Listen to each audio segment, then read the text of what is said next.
Welcome to my channel. Subscribe, listen, and enjoy my stories every day.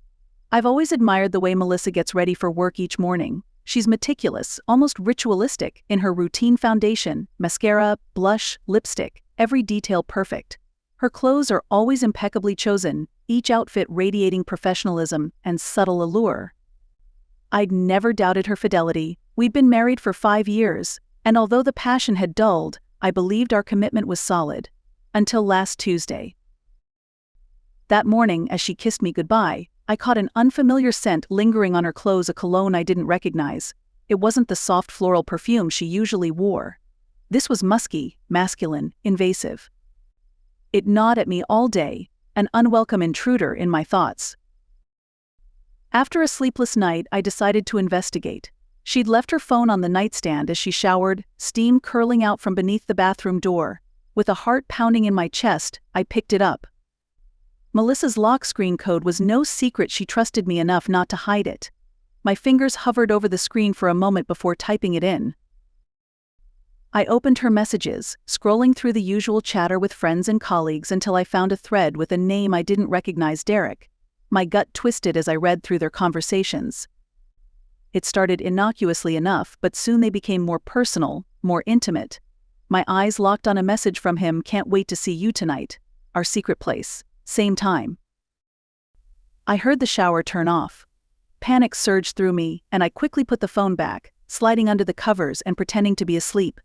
Melissa emerged from the bathroom, a towel wrapped around her, hair damp and glistening. She hummed softly, a tune I used to find endearing. "Morning, sleepyhead," she said, leaning down to kiss me. Her wet hair brushed my face, and I forced a smile, suppressing the bile rising in my throat. "Morning," I murmured, my mind racing. All day I couldn't concentrate. At work, emails went unanswered, tasks half done. My thoughts kept drifting back to Derek, to the messages, to their secret place. Who was this man? What was he to Melissa? And why hadn't I seen this coming? By the time I got home, I had formulated a plan. I would follow her, find out where they met, and confront them. The more I thought about it, the more a dark idea began to take shape. Revenge. I had to make them pay for betraying me. Melissa greeted me as usual, a warm smile that now seemed laced with deceit. "How was your day?" she asked, her eyes innocent, or so I thought. "Same old," I replied, forcing nonchalance. "Got any plans tonight?" She paused, a momentary flicker of something in her eyes: guilt. Fear? Just a work thing, she said, too quickly. "Meeting a client for dinner." "Okay," I said, keeping my tone light. "Don't work too hard." She laughed, a sound that once brought me joy but now felt hollow. "I'll try not to." Later, as she got ready, I watched her through the slightly ajar bedroom door. She chose a dress that was too nice for a simple work dinner, applied her makeup with more care than usual. I knew she was going to meet him, and it made my blood boil. She left the house around 7 p.m., and I waited a few minutes before grabbing my keys and following her. The adrenaline coursing through me made my hands shake as I drove, keeping a safe distance from her car. She drove across town, pulling into the parking lot of a small, dimly lit restaurant. I parked a few spots away and watched as she got out, looking around before walking inside. I waited, counting the minutes, my mind racing with dark thoughts. Finally, I saw her through the window, sitting at a table with a man who must be Derek. He was handsome in a rugged way, his hand brushing hers across the table. They laughed, and it felt like a knife twisting in my gut. I took a deep breath and got out of the car, walking towards the restaurant with purpose. As I entered, I caught sight of them in a corner booth, their heads close together. The hostess greeted me, but I brushed past her, my eyes locked on Melissa and Derek. I approached their table, my heart pounding in my ears. Melissa looked up, her eyes widening in shock as she saw me. "James," she stammered, her face draining of color. "Derek, I presume," I said, my voice cold. Derek looked from Melissa to me, confusion and fear flickering across his face. "Who the hell are you?" he demanded, trying to sound tough but failing. "I'm her husband," I replied, savoring the way the words made him pale. "And I think we need to have a little chat." Melissa stood up, reaching for my arm. James, please, not here, she pleaded, her voice shaking. I shrugged her off, my eyes never leaving Derek's. Oh, I think here is perfect, I said, a dark smile playing on my lips. Don't you agree, Derek? He swallowed hard, glancing around the restaurant. Look, man, I didn't know she was married. Let's just talk about this calmly. Calmly, I laughed, a bitter sound. You think we can just talk this out? After what you've been doing behind my back? Melissa was crying now, tears streaming down her face. James, please, she begged, but I ignored her. Here's what's going to happen, I said, leaning closer to Derek. You're going to leave, and you're never going to see her again. If I find out you even text her, I will destroy you, understand? Derek nodded, his face pale. He stood up, his eyes never leaving mine as he backed away. I'm sorry, he muttered before turning and practically running out of the restaurant. Melissa sank back into her seat, her shoulders shaking with sobs. I stood there, breathing heavily, the adrenaline still coursing through me. The restaurant was silent, all eyes on us. I reached down, grabbing Melissa's arm and pulling her to her feet. We're going home, I said, my voice brooking no argument. She nodded, too distraught to protest, and I led her out to the car. The drive home was silent, tension thick in the air. When we arrived, Melissa collapsed onto the couch, burying her face in her hands. I'm so sorry, she sobbed. I didn't mean for any of this to happen. I stood over her, my anger slowly giving way to a cold, calculating resolve. Sorry isn't enough, I said quietly. You broke my trust, Melissa. You betrayed me. She looked up at me, her eyes red and swollen. What can I do to make it right? I didn't answer immediately, my mind working through the possibilities. Revenge had been sweet, but it wasn't enough. I needed to make sure she understood the gravity of what she'd done. You'll see, I said finally, turning away. You'll see. As I walked up the stairs to our bedroom, I knew this was just the beginning. The betrayal had cut deep, but my response would cut deeper. The game had only just begun. I wake up early the next morning, the events of the previous night still fresh in my mind. Melissa is still asleep, her face puffy from crying. I watch her for a moment, a mix of emotions churning inside me. I feel betrayed, angry, but also a strange sense of determination. This isn't over, not by a long shot. I head downstairs and make a pot of coffee, the familiar routine calming my nerves. As I pour myself a cup, my phone buzzes on the counter. It's a message from my best friend Mike. We've known each other since college, and he's always had my back. I shoot him a quick text, asking if we can meet later. I need to talk to someone about this, and Mike is the only one I trust. Melissa comes down a little while later, her eyes avoiding mine. Morning, she says softly, her voice hoarse. Morning, I reply, not looking up from my coffee. She hesitates in the doorway, her hands twisting nervously. I'm going to take the day off, she says finally. I need some time to think. I nod, still not looking at her. Do whatever you need to do, I say coldly. She flinches at my tone but doesn't argue. She turns and heads back upstairs, and I hear the bedroom door close softly behind her. I leave the house a little while later, needing to clear my head. I drive aimlessly for a while before heading to the park where Mike and I often meet. He's already there, sitting on a bench near the lake, a concerned look on his face. Hey man, he says as I approach. What's going on? You sounded pretty upset. I sit down heavily next to him, running a hand through my hair. It's Melissa, I say, my voice shaking with anger.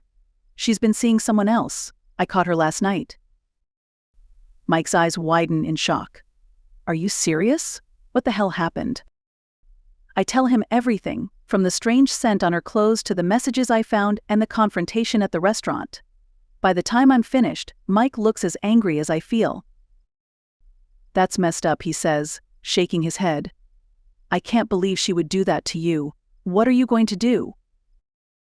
I don't know, I admit. Part of me wants to just walk away, but another part of me wants to make her and that guy pay for what they've done. Mike nods slowly. I get it, man, but you need to be careful.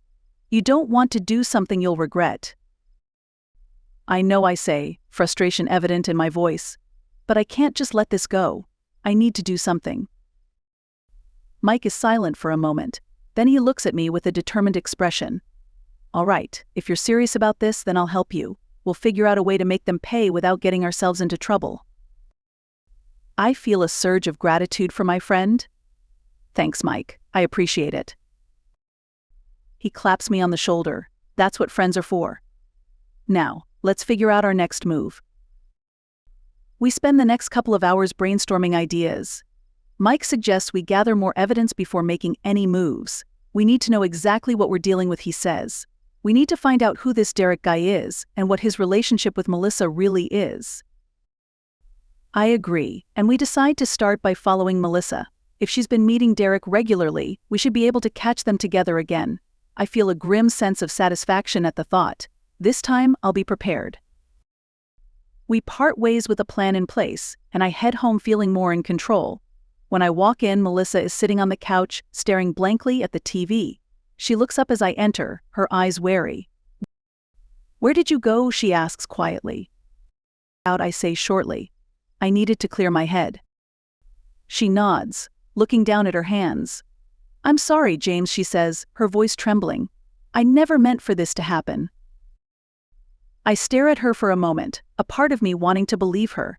But the hurt and anger are too strong. "It's a bit late for apologies, don't you think?" I say coldly. "You made your choice." She flinches, tears welling in her eyes. "I know, and I'll do whatever it takes to make it right." I don't respond, turning away from her. "I need some time to think," I say finally. "I'm going out again. Don't wait up." I leave the house without another word, my mind racing. I head to a bar across town, a place where I can think without distraction. As I sit at the bar nursing a drink, I think about Melissa and Derek, about the betrayal and the lies. The more I think about it, the angrier I get. I pull out my phone and call Mike. "I need a favor," I say when he answers. "I need you to find out everything you can about Derek. I want to know who he is, where he lives, everything." Mike doesn't hesitate. "Consider it done," he says. "I'll get on it right away." I hang up and take a deep breath, feeling a sense of purpose. This isn't over. I'm going to find out everything I can about Derek, and then I'll decide what to do next. As I sit there, a plan starts to form in my mind. A plan that will make Melissa and Derek regret ever betraying me. When I finally head home, it's late. The house is dark and silent, and Melissa is already asleep. I stand in the doorway of our bedroom, watching her for a moment. Despite everything, I still feel a pang of sadness at the thought of what we've lost. But it's quickly replaced by a steely resolve. I'm not going to let this break me. I'm going to take control and make them pay. The next morning, I'm up early again, my mind buzzing with plans. Mike texts me with an update on Derek. He's found his address and some basic information about him. I feel a surge of satisfaction. This is exactly what I needed.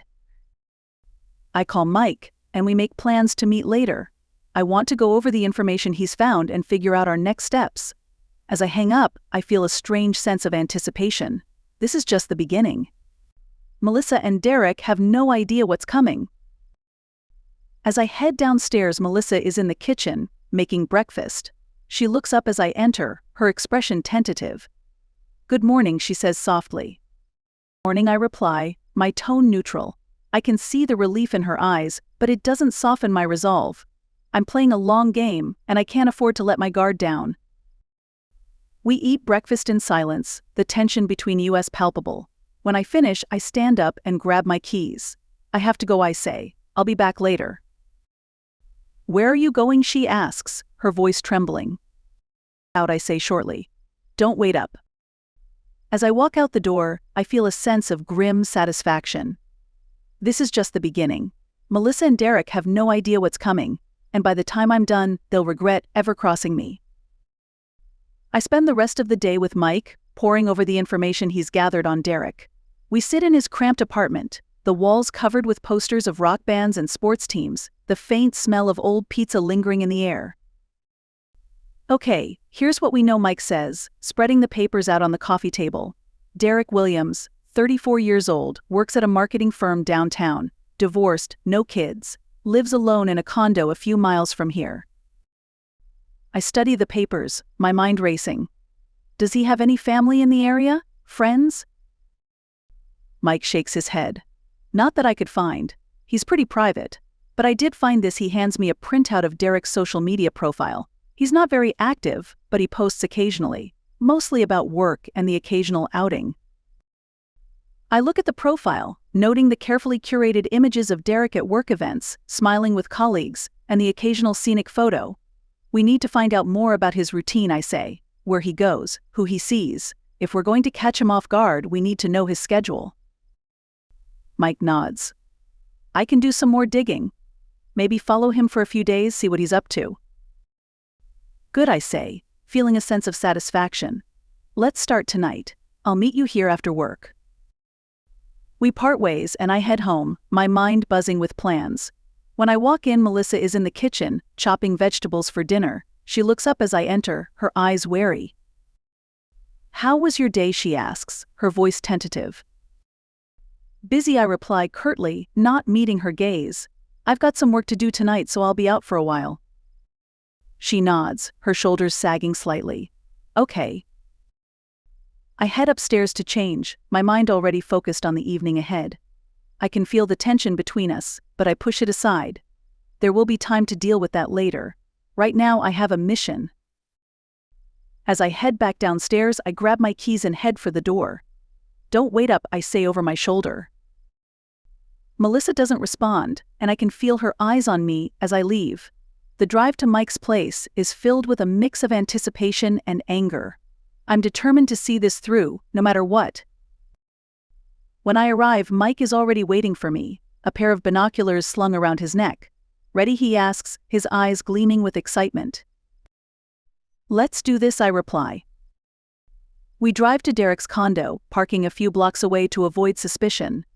The neighborhood is quiet, the streetlights casting long shadows on the pavement. We settle in, watching the building from a distance. Here, Mike says, handing me a pair of binoculars. Keep an eye on the entrance. If he leaves, we follow. Hours pass, and the tension mounts. We watch as people come and go, but there's no sign of Derek. Just as I'm starting to lose hope, I see him. He steps out of the building, looking around before heading down the street. There he is, I whisper, nudging Mike. Let's go. We follow him at a safe distance, careful not to draw attention. He walks briskly, heading towards a bar a few blocks away. We watch as he enters, the neon sign casting a garish glow on his face. Now what, Mike asks, his voice low. We wait, I say, my mind racing. Let's see who he's meeting. We find a spot near the entrance, keeping a close eye on the bar. After a few minutes, a woman walks in. She's tall, with dark hair and a confident stride. I recognize her immediately, one of Melissa's colleagues from work. Who's that, Mike asks, following my gaze. One of Melissa's co-workers, I reply, my jaw tightening. Looks like he's got a type. We watch as Derek and the woman find a table, their heads close together as they talk. The sight of them laughing and flirting makes my blood boil. I clench my fists, struggling to keep my anger in check. What now, Mike asks, sensing my agitation. We need to get closer, I say, my voice low. I want to hear what they're saying. We move to a table near the bar, close enough to overhear their conversation. Derek is leaning in, his hand brushing the woman's arm as he talks. So when can I see you again, he asks, his voice smooth. She laughs, a tinkling sound that grates on my nerves. Soon, I hope. I've missed you. My grip on the glass tightens, the anger bubbling up inside me. This isn't just a casual fling. Derek is a serial cheater, and he's been playing Melissa and this woman against each other. I look at Mike, my eyes hard. We need to do something, I say. I can't just sit here and watch this. Mike nods, his expression serious. I've got an idea, he says. But you're not going to like it. What is it, I ask, my curiosity piqued. We confront him, Mike says. Right here, right now. Let him know we're onto him. Maybe it'll scare him off. I hesitate, the idea tempting but risky. But as I watch Derek and the woman laughing together, my resolve hardens. Let's do it, I say, standing up. We make our way to their table, the tension in the air palpable. Derek looks up as we approach, his eyes widening in surprise. "Can we help you?" he asks, his voice steady but his eyes betraying his unease. "You can start by explaining what the hell you're doing," I say, my voice cold.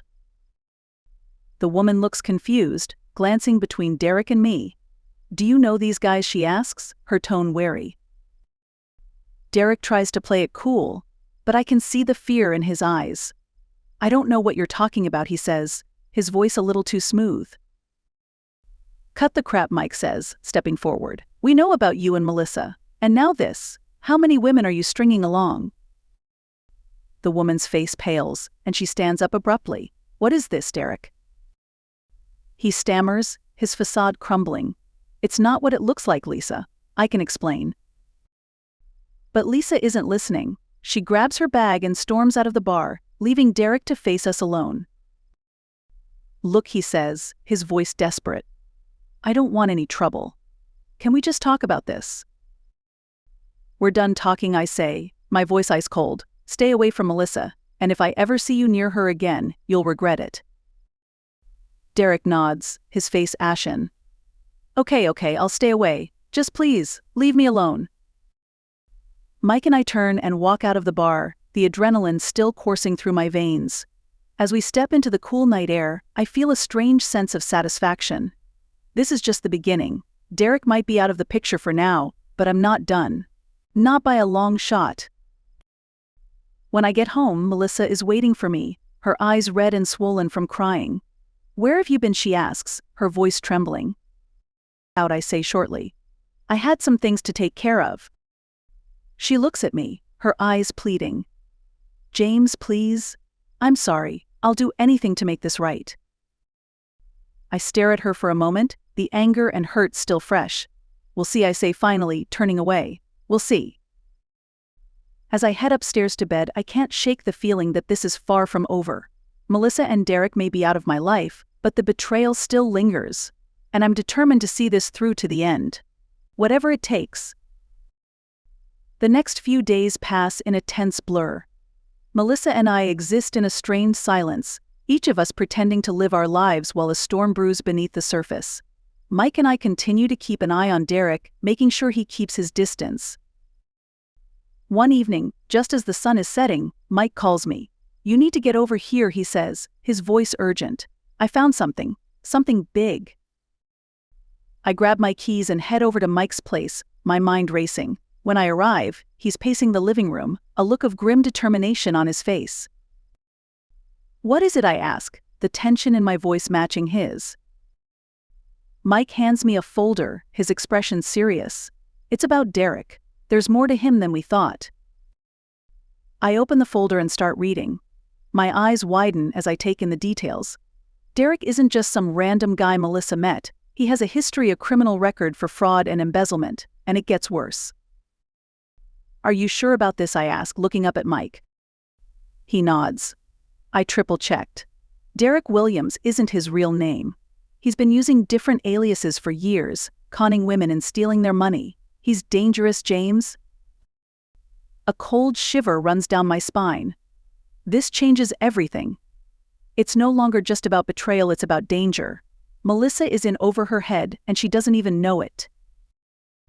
"We need to tell Melissa," I say, my voice steely. "She needs to know who she's dealing with." Mike nods. "I agree. But we need to be careful. If Derek finds out we're onto him, there's no telling what he might do." We head back to my house, the gravity of the situation weighing heavily on us. When we arrive, Melissa is in the living room, staring blankly at the TV. She looks up as we enter, her eyes filled with confusion and fear. "What's going on?" she asks, her voice trembling. "We need to talk," I say, my tone serious. "It's about Derek." Her face pales, and she looks between Mike and me, her eyes wide with fear. "What about him?" Mike steps forward, his expression grim. "Derek isn't who you think he is. He's a con artist, Melissa. He's been using you." She shakes her head, disbelief etched on her face. "No, that's not possible. Derek wouldn't do that." I hand her the folder, watching as she flips through the pages. Her hands tremble, and tears well up in her eyes. "I don't understand," she whispers. "How could I have been so blind?" "It's not your fault," I say gently. "He's been doing this for years. He's good at it." She looks up at me, her eyes filled with despair. "What do we do now?" "We go to the police," Mike says firmly. "They need to know about Derek, and you need to stay away from him, Melissa. He's dangerous." She nods, wiping away her tears. "Okay, I'll do it. I'll go to the police." As we sit down to plan our next steps, the doorbell rings. We exchange wary glances, and I walk over to the door, peering through the peephole. My heart skips a beat when I see Derek standing on the porch, a smug smile on his face. "James, open up," he calls out, his voice dripping with false friendliness. "We need to talk." I turn to Mike and Melissa, my heart pounding in my chest. "It's him," I whisper. "He's here." Mike's eyes widen, and he gestures for me to step back. "Let me handle this," he says, his voice low. He opens the door, stepping outside and closing it behind him. I hear muffled voices, the tension in the air thick enough to cut with a knife. After a few moments, the voices escalate, and I hear a loud crash. I rush to the door, flinging it open just in time to see Derek shove Mike against the wall, his face contorted with rage. "Stay out of this," he snarls. "This is between me and Melissa." I step forward, my own anger boiling over. "It's over, Derek. We know who you are. We're going to the police." Derek's eyes flick to me, a dangerous glint in them. "You think you can stop me?" he sneers. "You have no idea what you're dealing with." Before I can react, he lunges at me, his fist connecting with my jaw. I stumble back, pain radiating through my face. Mike recovers quickly, tackling Derek to the ground. They struggle, and I jump in, helping Mike pin him down. "Call the police," I shout to Melissa, who is watching in horror from the doorway. She fumbles for her phone, dialing 911 with shaking hands. "Please hurry," she cries into the phone. "We need help. There's a man attacking my husband." We manage to hold Derek down until the police arrive, their sirens blaring in the distance. They burst through the door, pulling Derek off of us and handcuffing him. As they lead him away, he glares at me, a sinister smile on his face. "This isn't over," he hisses. "I'll be back." The police take our statements, and we finally begin to relax as Derek is driven away in the back of a squad car. Melissa collapses into my arms, sobbing uncontrollably. "I'm so sorry, James," she whispers. "I never meant for any of this to happen." I hold her close, my own emotions in turmoil. "We'll get through this," I say, my voice shaking. "Together." In the days that follow, we work with the police to ensure Derek is charged for his crimes. The evidence Mike gathered is crucial, and it becomes clear that Derek will be behind bars for a long time. Melissa and I begin to rebuild our relationship, the experience bringing us closer together in ways I never thought possible. The betrayal still hurts, but I'm determined to move past it. We start going to couples therapy, working through our issues and learning to trust each other again. One evening, as we sit on the porch watching the sunset, Melissa turns to me, her eyes filled with gratitude. "Thank you for standing by me," she says softly. "I don't deserve it, but I'm so grateful." I take her hand, squeezing it gently. "We've both made mistakes," I say, "but what matters is that we're here, together. We can get through anything." As the sun dips below the horizon, I feel a sense of peace settle over me. The past few weeks have been a whirlwind of emotions, but I'm finally starting to see the light at the end of the tunnel. Just as I'm about to suggest we go inside, my phone buzzes with a text. I pull it out, frowning as I read the message. It's from an unknown number, and my blood runs cold as I recognize the words. "This isn't over. I'll be back. Derek." I show the message to Melissa, her face draining of color. "What do we do?" she whispers, fear evident in her voice. I take a deep breath, steeling myself for what's to come. "We stay strong," I say firmly. "We don't let him control our lives, and we make sure he never gets the chance to hurt us again." As we head inside, I know that the road ahead won't be easy. But with Melissa by my side, I'm ready to face whatever comes our way. Together, we're stronger than any threat Derek can throw at us, and we'll make sure he never gets the chance to tear us apart again.